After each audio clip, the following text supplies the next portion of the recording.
Assalamualaikum warahmatullahi wabarakatuh. Perkenalkan, nama saya Bira Effendi Lubis dengan NIM 31221022 dari kelas TI 22A2, dan video ini dibuat untuk memenuhi syarat untuk tugas ulangan akhir semester mata kuliah Big Data dengan dosen pengampu Dr. Insinyur Ananto Trisasongko, MSc.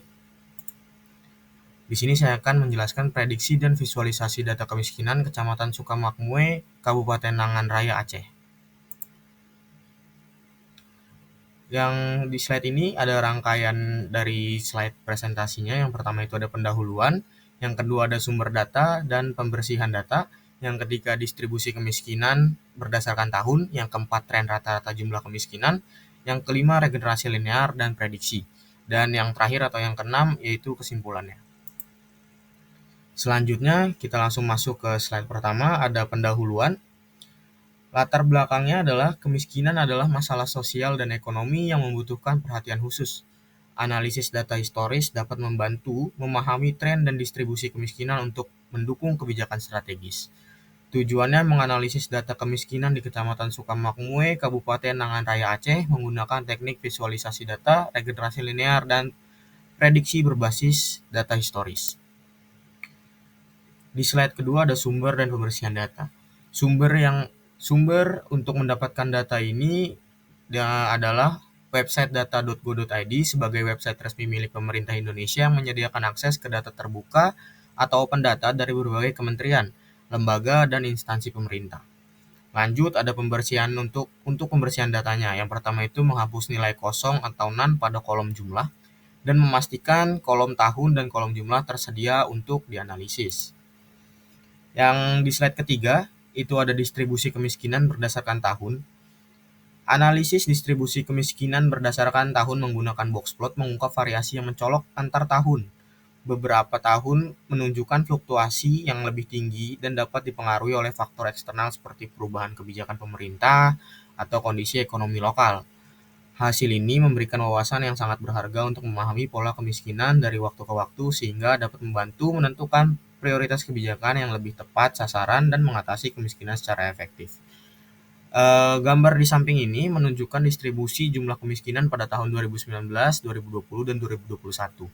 Garis di tengah kotak menunjukkan nilai tengah median jumlah kemiskinan setiap tahun, di mana di tahun 2021 sedikit lebih tinggi dibandingkan tahun lainnya.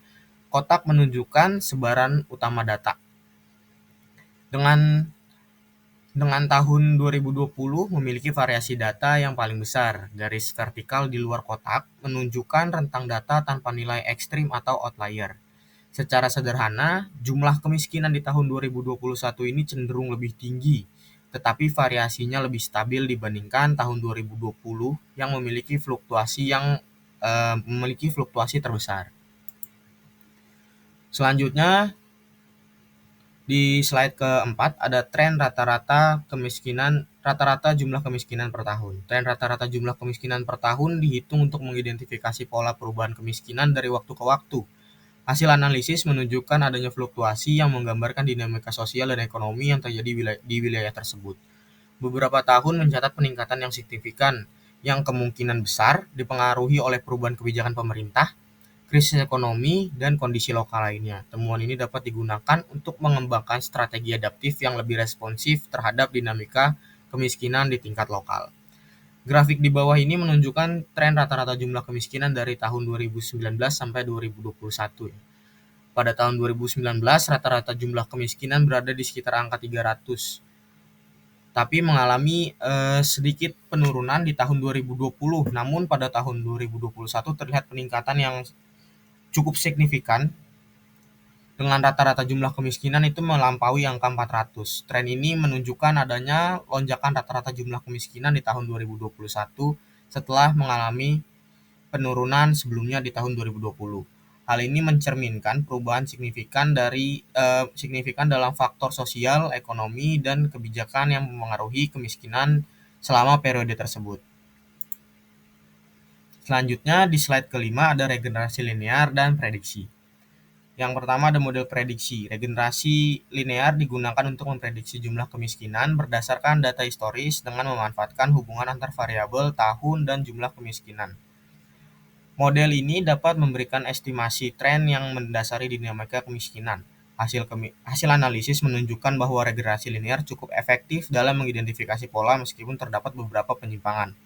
Hal ini memberikan dasar yang kuat untuk memahami perubahan kemiskinan dari waktu ke waktu.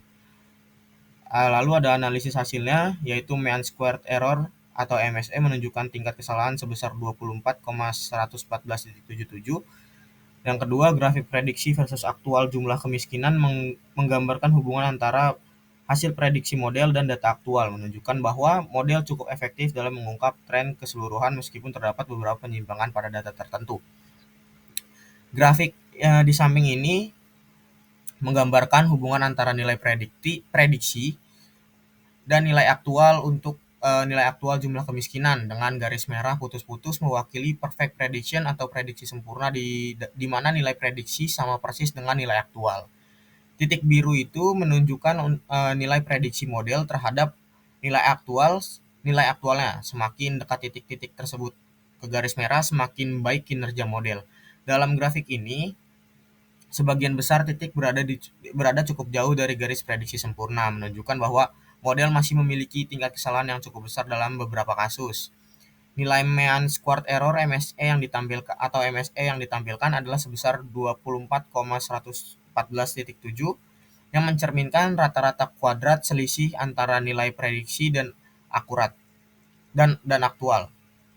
Semakin besar MSE, semakin besar kesalahan prediksi model.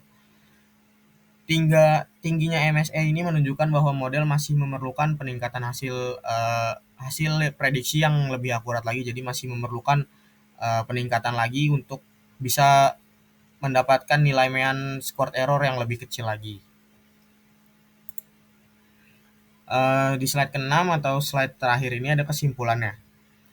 Yang pertama itu, proyek ini memberikan wawasan tentang tren dan distribusi kemiskinan di Kecamatan Sukamakmur. Yang kedua, analisis yang dilakukan memberikan gambaran yang jelas tentang fluktuasi kemiskinan di wilayah tersebut.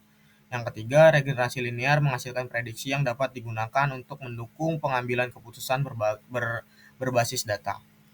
Selanjutnya, pengembangan lebih lanjut untuk model ini, yang pertama itu mengintegrasikan metode machine learning untuk meningkatkan akurasi prediksi yang menyesuaikan model dengan data yang lebih kompleks. Yang kedua itu dapat memanfaatkan data tambahan seperti indikator sosial ekonomi dan geografis untuk memperkaya analisis. Yang ketiga, membuat sistem visualisasi yang interaktif untuk mempermudah interpretasi hasil oleh pembuat kebijakan dan masyarakat umum. Sekian presentasi dari saya, kurang lebihnya mohon maaf. Wassalamualaikum warahmatullahi wabarakatuh.